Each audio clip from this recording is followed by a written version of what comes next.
अस्सलाम वालेकुम स्टूडेंट्स, उम्मीद करता हूँ आप सब खैरियत से होंगे और आपका पेपर बहुत अच्छा हुआ होगा। यकीनन मैंने सुबह मैथ का पेपर देखा, वो बहुत आसान था, बहुत सिंपल सा पेपर था। अगर आप अच्छी तैयारी कर रहे हैं यकीनन आपके पेपर बहुत अच्छे होंगे और इंशाल्लाह अगला पेपर आपका फ़िज़िक्स का है।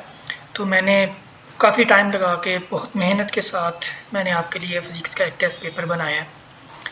तो अगर आप यकीनन इन क्वेश्चंस को तैयार कर लेते हैं तो आप इजीली अपने थ्योरी के पार्ट में 48 मार्क्स ले सकती हैं, क्योंकि 48 होते हैं थ्योरी के 12 नंबर का जो आपके पास एमसीक्यूज़ का पोर्शन होता है।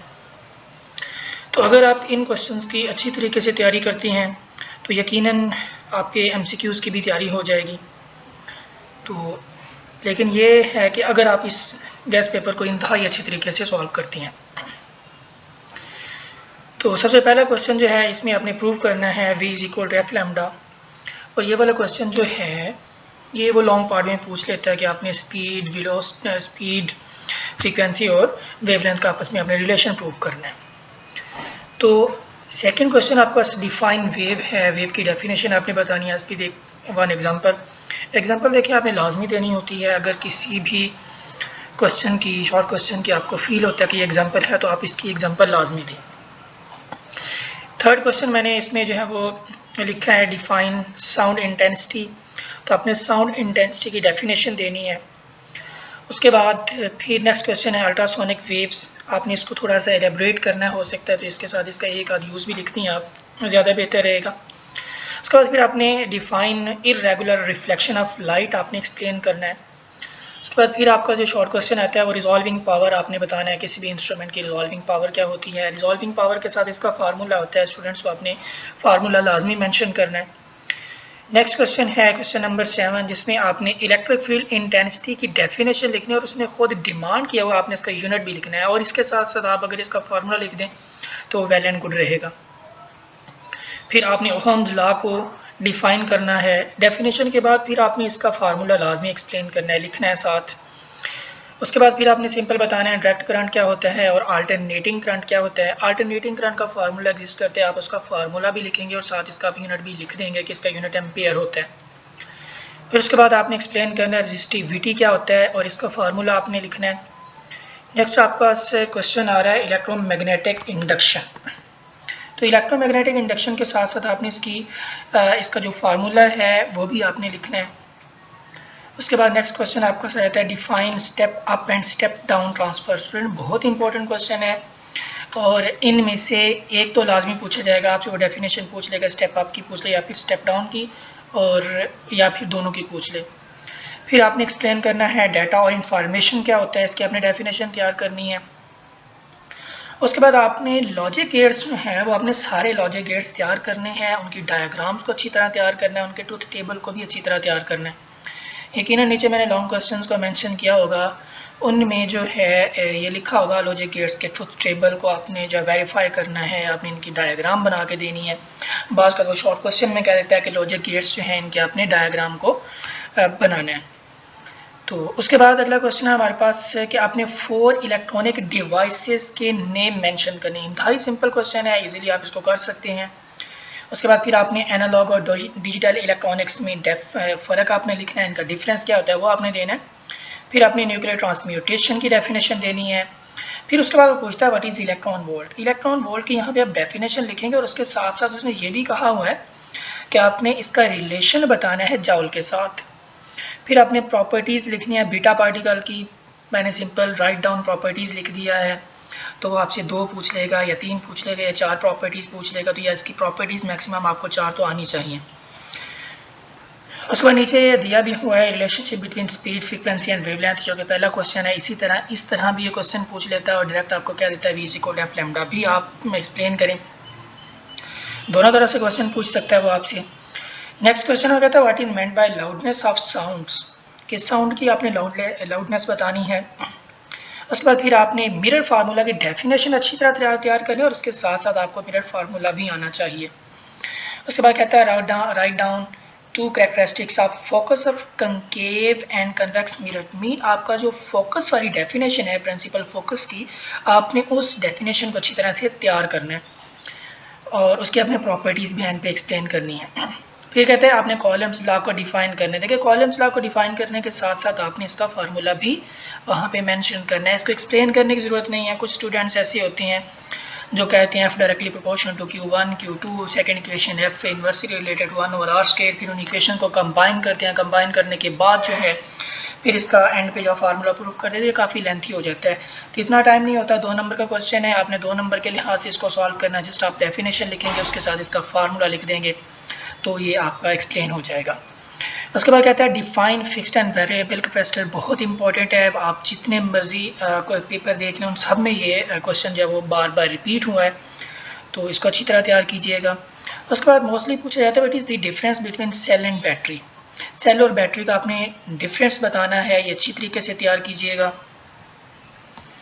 उसके बाद नेक्स्ट क्वेश्चन आपसे वो पूछता है कि आपके पास write down the symbol of OR gate, कि आपने और गेट का जो सिंबल बनाना है। यहाँ पे मैंने स्मॉल लेटर में लिखा है, चलो इसको मैं कैपिटल कर देता हूँ। यहाँ पे आपने और गेट को के सिंबल को जो आपने रिप्रेजेंट करना है।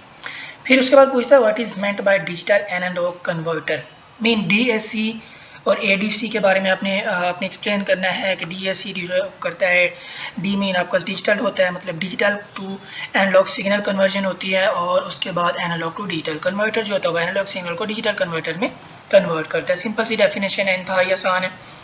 उसके बाद name 2 factors which enhance thermionic emission, इसकी आपने 2 फैक्टर लिखने हैं जिनकी वजह से थर्मियोनिक एमिशन जो है ज़्यादा बढ़ती है। फिर आपने डिफाइन करना है टेली कम्युनिकेशन क्या होता है। उसके बाद आई थिंक सो ये क्वेश्चन शायद आपके सिलेबस में नहीं है, रैम एंड रोम को एक्सप्लेन करना, अगर हुआ तो देख लीजिएगा। उसके बाद कहता है what is meant bye cosmic radiation, cosmic radiation की आपने डेफिनेशन एक्सप्लेन करनी है, बताना है। फिर आपका सवाल आता है define nuclear fusion and right it's equation. Nuclear fusion की डेफिनेशन के साथ साथ आपने कोई एक इसकी इक्वेशन लिखनी है। आप जनरल इक्वेशन लिख दें तो भी ठीक है, अगर आपने इसकी जो प्रॉपर इक्वेशन होती है वो आप भी लिख सकते हैं। उसके बाद आपने ट्यूनिंग फोक की डेफिनेशन बतानी क्या होता है, और ये बड़ा इंपॉर्टेंट है state lenses law. Lenses law की डेफिनेशन आपको अच्छी तरीके से आनी चाहिए, ये बड़ा इंपॉर्टेंट है। इसके साथ वो कहता है what is function relay, function relay की आपने डेफिनेशन बतानी है।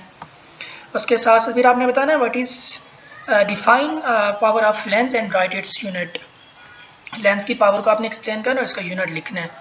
फिर आगे वो कहता है आपने डायग्राम बनानी है कि उसकी रिफ्रैक्टिंग टेलीस्कोप की डायग्राम, ये बड़ा इंपॉर्टेंट क्वेश्चन है, आपको डायग्राम इसकी आनी चाहिए, क्योंकि 2 टाइप्स के आपका टेलीस्कोप होती है, एक होता है रिफ्लेक्टिंग टेलीस्कोप और दूसरा होता है रिफ्रैक्टिंग टेलीस्कोप। तो यहाँ पे वो रिफ्लेक्टिंग टेलीस्कोप की डायग्राम को डिमांड कर रहे हैं। तो उसके बाद नेक्स्ट आपने देखना है what you mean by background radiation. Background radiation की आपको एक डेफिनेशन आनी चाहिए, उसका आपको सही मीनिंग आना चाहिए कि बैकग्राउंड रेडिएशन क्या होती हैं। उसके बाद फिर आपने रेडियो आइसोटॉप्स के 2 यूजेस याद करने हैं। उसके बाद ओहमिक और नॉन ओहमिक मटेरियल्स की आपने डेफिनेशन लिखनी है, और इसके साथ साथ आपने ये भी बताना है कि इनके एग्जांपल्स क्या हैं। फिर आपने एक्सप्लेन करना है describe uses of CRO mean cathode ray oscilloscope के आपने यूजेस लिखने हैं। उसके बाद कहता है डिफाइन रिफ्लेक्शन ऑफ वेव, आपने रिफ्लेक्शन ऑफ वेव की डेफिनेशन बतानी है। उसके बाद फिर आप सिंपली बताएंगे कि मैकेनिकल और ट्रांसवर्स वेव्स क्या होती हैं। बाज़ को सिंपल एक डेफिनेशन पूछ लेता है कि आपने मैकेनिकल वेव्स को एक्सप्लेन करना है, और कभी कभी वो दोनों पूछ लेता है कि आपका मैकेनिकल और ट्रांसवर्स वेव में फ़र्क आपने बताना है कि इनका फ़र्क क्या है, या ये कैसी डेफिनेशन क्या होती है, आपने दोनों तैयार करने। बाज़ को आपसे पूछेगा ट्रांसवर्स वेव और लॉन्गिट्यूडनल वेव में फ़र्क बताएं, तो वो आपने तैयार करना है। फिर कहता है differentiate between noise and music. Noise and music की आपने डेफिनेशंस तैयार कर लेने, या फिर इनका डिफरेंस आप तैयार करें। फिर कहता है what is silent vessel and right it's frequency limit. ये फ्रीक्वेंसी जो है इसकी एक साइड पे टेबल दिया गया होगा आपके इस चैप्टर के अंदर, तो काइंडली वो टेबल जो है अच्छी तरीके से तैयार कर लीजिएगा। उसकी कह सकते हैं कि उसकी वो MCQs भी बनाएगा, और उसके अलावा बाज़ का तो आपसे क्वेश्चन है पूछ सकता है, किसी भी तरीके से वो जो आपसे डिमांड कर सकता है। फिर आपने बताना है डिफाइन इलेक्ट्रोमैग्नेटिक इंडक्शन क्या होता है, फिर डिफाइन रिफ्रैक्टिव इंडेक्स। अब रिफ्रैक्टिव इंडेक्स की डेफिनेशन के साथ साथ आपको इसके 2 यूजेस भी आने चाहिए, तभी जो है ये बेहतरीन तरीके से आप इसको जो है सॉल्व कर सकते हैं। एक स्नेल्स लॉ के मुताबिक हो जाएगा, और एक सिंपल होता है रिफ्रैक्टिव इंडेक्स, जिसे आप कहती हैं speed of light to the speed of light in a medium. इन दोनों के आपने वो लेनी है, रेशो लेनी है, तो आपको रिफ्रैक्टिव इंडेक्स हो जाएगा। ठीक हो गया। उसके बाद फिर आपने पोल की डेफिनेशन करनी है, ऑप्टिकल सेंटर की डेफिनेशन करनी है, फिर आपने बताना है name for browser used in daily life, रोज़मर्रा ज़िंदगी में इस्तेमाल होने वाले 4 ब्राउज़र आपने बताने हैं, जैसे आपका क्रोम हो गया, ओपेरा हो गया, और इसके साथ सफारी हो जाता है, और एक और आप देख लीजिएगा। तो उसके बाद फिर आपने बताना है वर्ड प्रोसेसिंग क्या होती है, क्वेश्चन नंबर 51 है ये। उसके बाद 52 क्वेश्चन में कहता है how many watt hour in 1000 joule, 1000 joule में कितनी वाट होती हैं। ये आपका न्यूमेरिकल टाइप है लेकिन सिंपल है, इसको भी देख लीजिएगा। नेक्स्ट क्वेश्चन आपने करना है truth table of all gates. Mean यहाँ पे उसने एक आध पूछा होगा, लेकिन मैंने सारे टेबल के ट्रूथ टेबल की बात कर दी है, सारे गेट्स की, ताकि आप सारे गेट्स के ट्रूथ टेबल को जो वो अच्छी तरह देख लें और तैयार कर लें। फिर आप कहता है what is meant by time periods, time period की आपने डेफिनेशन बतानी है, और उसके साथ साथ फिर आपने देखना है स्टेट जॉल्स लॉ। देखिए जॉल्स लॉ की आपने डेफिनेशन बतानी है, उसके साथ साथ इसके 3 फार्मूले, 3 में से कोई एक आप लिख देंगे तो वो ज़्यादा बेहतर रहेगा। For example P is equal to I square R, बी इसका फार्मूला, तो वो लिखते हैं तो ओके है। उसके बाद कहते हैं what is audible frequency range. उसके बाद कहता है if p is equal to 6 centimetre and f is equal to 10 centimetre mirror in the concave find q। ये बहुत इंपॉर्टेंट न्यूमेरिकल है, मोस्टली पूछा जाता है छोटा सा न्यूमेरिकल है, तो काइंडली इसको अच्छी तरह जो है वो तैयार कर लीजिएगा, यकीनन ये आपके पेपर में लाजमी आएगा। फिर कहा जाता है कि आपने बताना है डिफाइन इलेक्ट्रिक पोटेंशियल, इसकी डेफिनेशन विद फार्मूला आप लिखोगे, विदाउट फार्मूला ये ठीक नहीं रहेगा, फार्मूला इसका होता है v is equal to w by q। ठीक हो गया। उसके बाद फिर आपने बताना है what is meant by data management, आपने डाटा मैनेजमेंट को जब एक्सप्लेन करना है। उसके बाद फिर write two services of internet, आपने इंटरनेट की 2 सर्विसेज को एक्सप्लेन करना है। फिर आपने बताना है डिफाइन कार्बन डेटिंग, ये बड़ा इंपॉर्टेंट क्वेश्चन है, मोस्टली पूछा जाता है कि कार्बन डेटिंग को आप अक्सर जितने भी आप पेपर देखेंगे उनमें मोस्टली ये क्वेश्चन पूछा गया कि कार्बन डेटिंग क्या होता है। उसके बाद फिर आपने बताना है कि पिच की डेफिनेशन बतानी है, उसके बाद लॉज आपने बताने हैं, रिफ्रैक्शन के लॉज क्या होते हैं, लॉज ऑफ रिफ्लेक्शन बतानी, सॉरी यहाँ पे मैंने बाय मिस्टेक भी लिख दिया है, तो ये वो था लॉज ऑफ रिफ्लेक्शन। उसके बाद ये क्वेश्चन आई थिंक सो आपके सिलेबस में नहीं है, लेकिन फिर भी मैंने इसको इंक्लूड किया है, शायद ये साइड पे बॉक्सेस जो हैं हमें कहीं एग्जिस्ट करते हैं, अगर बॉक्सेस में है तो इसके चांसेस हैं कि ये आ जाए। साइटोस्कोप आपने बताना है और गैस्ट्रोस्कोप की आपने डेफिनेशन बतानी है। उसके बाद कहते हैं if the length of a copper wire is 1 metre and its diameter is 2 millimetre find its resistance. इंतहाई सिंपल क्वेश्चन है जिसके अंदर आपने बताना है, फार्मूला आपका लगता है R is equal to rho L by A. इंतहाई आसान है, रेजिस्टिविटी वाले टॉपिक में ये फार्मूला होगा जिसको आप इजीली देख सकते हैं। फिर कहता है write two ways to increase magnetic force, magnetic force को बढ़ाने के 2 तरीके आपने बताने हैं। फिर आप कहते हैं write two factor affecting induced EMF, induced EMF को कौन से 2 फैक्टर जो इफेक्ट करती है आपने वो बताना है। फिर आपने हाफ लाइफ की डेफिनेशन विद 1 एग्जांपल लाजमी करनी, देखे जहाँ पे भी पूछा जाएगा एग्जांपल आपने लाजमी देनी है। तो उसके बाद फिर इसी तरह आपके पास वो क्वेश्चन पूछ रहा है क्रिटिकल एंगल की डेफिनेशन आपको आनी चाहिए। फिर calculate frequency of sound wave of speed 340 metre पर second, wavelength of 0.5 metre. Main ये वाला क्वेश्चन जो है ये भी बहुत ज़्यादा पूछा जाता है, बड़ा इंपॉर्टेंट क्वेश्चन है। उसके बाद आपने बताना what is which device is used for converting electrical energy into mechanical energy and at what principle it works. फिर आपने बताना है write two advantages of female email के आपको एडवांटेजेस आने चाहिए। फिर आपने फिशन रिएक्शन बताना है, इसकी इक्वेशन भी आपने लाजमी लिखनी है। फेरेड की आपको डेफिनेशन आनी चाहिए।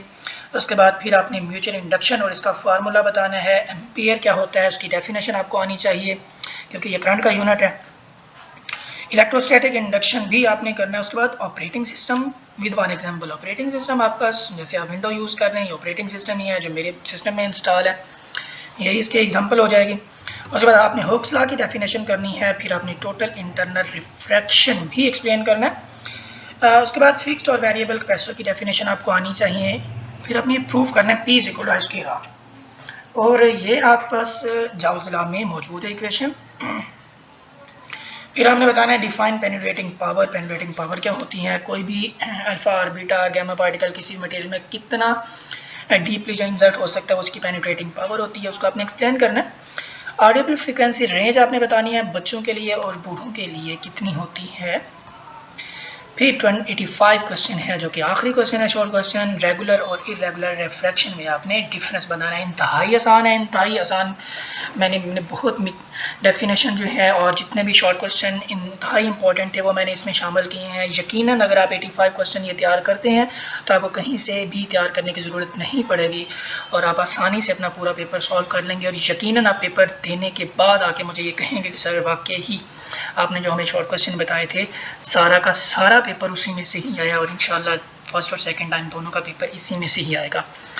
उसके बाद लॉन्ग क्वेश्चन की अगर हम बात करते हैं, इंतहाई सिंपल से मैंने लॉन्ग क्वेश्चन यहाँ पे सिलेक्ट किए हैं। मोस्ट इंपॉर्टेंट लॉन्ग क्वेश्चन है। सबसे पहले वो पूछता है सिंपल पेंडुलम एक वाइब्रेशन अगर 2 सेकंड में मुकम्मल करता है तो आपने उसकी लेंथ बतानी है, जबकि जी की वैल्यू 10 मीटर पर सेकेंड है। इंतहाई इंपॉर्टेंट न्यूमेरिकल है, बड़ा अहम है। इसके साथ वो सिंपल माइक्रोस्कोप और पूछ लेगा कि आपने इसका मैग्नीफाइंग का फार्मूला बताना है। देखिए अगर आप डेरिवेशन कर देंगे तो वेल एंड गुड है, आपकी बुक पे डेरिवेशन नहीं है मैट्रिक के अंदर तो आप सिंपल जो थ्योरी एक्सप्लेन है, थ्योरी एक्सप्लेन करके एंड इसका फार्मूला लिख देंगे तो well and good complete question हो जाएगा आपका। उसके बाद कहता है write down characteristics of parallel combination of register. देखिए सीरीज़ और पैरेलल कॉम्बिनेशन आपका जो है रजिस्टर का वो भी आपको अच्छी तरीके से तैयार होना चाहिए और उसके अलावा कैपेसिटर वाला भी आपको अच्छी तरीके से तैयार होना चाहिए। नेक्स्ट वो कहता है व्हाट इज CRO। CRO का मतलब होता है कैथोड रे ऑसिलोस्कोप और इसकी आपने कंपोनेंट्स को ब्रीफली एक्सप्लेन करना है और इसकी डायग्राम लाजमी बनानी है और अच्छे तरीके से आपने इसको एक्सप्लेन करना है क्योंकि लॉन्ग क्वेश्चन है, लॉन्ग को लॉन्ग के लिहाज से आपने सॉल्व करना है। फिर आपसे वो पूछता है what is components of information technology. आपने इसके कंपोनेंट्स लिखने हैं और उन हर फंक्शन या हर कंपोनेंट की तीन आपने फंक्शन जो है एक्सप्लेन करने हैं। फिर वो कहता है डिफाइन और explain nuclear fission reaction. Fission और फ्यूजन रिएक्शन बड़े इंपॉर्टेंट है, अच्छी तरीके से तैयार कर लीजिएगा। State and explain columns law. उसके बाद define simple harmonic motion and explain motion of simple pendulum in simple harmonic motion. देखें बॉल एंड बाउल वाली भी एग्जांपल इसमें आ जाती है, वो सिंपल हार्मोनिक मोशन की आपने डेफिनेशन बतानी है। फिर आपने सिंपल पेंडुलम वाला कंप्लीट आर्टिकल लिखना है और अगर वो बॉल एंड बाउल वाला पूछ लेता है तो बॉल एंड बाउल वाला आपने आर्टिकल जो है कंप्लीट एक्सप्लेन करना है। अच्छा उसके बाद फिर वो कहता है what is meant by radio isotopes. Radio isotopes का मतलब क्या है और आपने इसको एक्सप्लेन करना है किसके अंदर, यहाँ इसके यूजेस बताने हैं मेडिकल और इंडस्ट्री में, जो इसके यूजेस हैं वो आपने बताने हैं मेडिसिन और इंडस्ट्री में। फिर वो आपसे पूछता है फाइबर ऑप्टिक्स की डेफिनेशन पूछेगा और टोटल इंटरनल रिफ्लेक्शन का फिनोमेनन पूछेगा। याद रखिएगा इसकी जितनी भी डायग्राम्स है वो आपने लाजमी मेंशन करनी है टोटल इंटरनल रिफ्लेक्शन की, तभी आपको पूरे नंबर देगा वरना नंबर काटेगा आपके। फिर वो आपसे पूछता है define right a note on characteristics of sound. जो साउंड की कैरेक्टरिस्टिक्स हैं 304 हैं उन पर आपने नोट लिख देना है। उसके बाद नैन गेट और इसका सिंबल वो कहता है ड्रा करो और उसके साथ साथ इसका ट्रुथ टेबल लिखो। मैंने आपको पहले बताया है कि जितने भी गेट्स हैं लॉजिकल गेट्स हैं उनके आपको सिंबल और ट्रुथ टेबल अच्छी तरीके से आने चाहिए। शॉर्ट क्वेश्चन में पूछ लेगा, MCQs वो देगा। उसके अलावा लॉन्ग क्वेश्चन आ जाता है तो ये आपको अच्छे तरीके से आना चाहिए। फिर कहता है state reflection of light and explain laws of reflection. Laws reflection के आपने बताने हैं। उसके बाद जाउल्स लॉ और इसका मैथमेटिकल फार्मूला आपने बताना है। बड़ा इंपॉर्टेंट क्वेश्चन है जाउल्स लॉ वाला, इसको अच्छी तरीके से तैयार कीजिएगा। इसके बाद कहता है explain uses of logic gates SFT alarm. I think so ये आखिरी क्वेश्चन है आपके चैप्टर का, जिस चैप्टर में ये है लॉजिक गेट्स वाला। आई थिंक सो 18 चैप्टर है तो उसके अच्छी तरीके से इसको तैयार कीजिएगा। फिर मैंने numerical just 26 I think so ये न्यूमेरिकल है मैंने जो सिलेक्ट की हैं आपकी पूरी बुक में से। अगर आप ये कर लेते हो 100% आपके न्यूमेरिकल का पोर्शन कवर हो जाएगा। इसके अलावा कोई भी न्यूमेरिकल नहीं आएगा, ये 100% गारंटी है। 10.1, 10.4, 10.9 ये चैप्टर 10 में से है। 11 में से 2, 4, 9 करने आपने और 12 में से थोड़े ज़्यादा न्यूमेरिकल मैंने डाले हैं। 1, 2, 4, 5, 8, 10 है। 13 में 1, 3, 5, 7 और चैप्टर नंबर 14 में से 1 और 3 और 4 आपने करने और चैप्टर 15 में से बस आपने 1 और 2 और 5 करने। तो स्टूडेंट्स ये था इंतहाई इम्पोर्टेंट आपका गेस। अगर आप इसको तैयार करते हैं यकीनन आप 60/60 मार्क्स ले सकते हैं अगर आप पूरी ईमानदारी से मेहनत से इस गेस को तैयार करते हैं। इसके अलावा आपको कुछ तैयार करने की ज़रूरत नहीं पड़ेगी। कोशिश कीजिएगा अपने दोस्तों के साथ इस गेस को शेयर करें, ख़ुद भी इसे तैयार करें और जिसे इसकी ज़रूरत है आप उसे दें। कोई अगर वीक बच्चा है तो उसे भी ये गेस दें, अगर वो ये तैयार कर लेगा तो यकीनन वो कामयाब हो जाएगा इंशाअल्लाह अज़ीम, मुझे यकीन है। दोस्तों अपना ख्याल रखिएगा और इंशाअल्लाह पेपर देने के बाद मुझे खुशखबरी दीजिएगा कि सर इसमें से मुकम्मल पेपर आया और इंशाल्लाह यकीनन आएगा पेपर। अपना ख्याल रखें। ओके, अल्लाह हाफिज़, फ़ी अमान अल्लाह।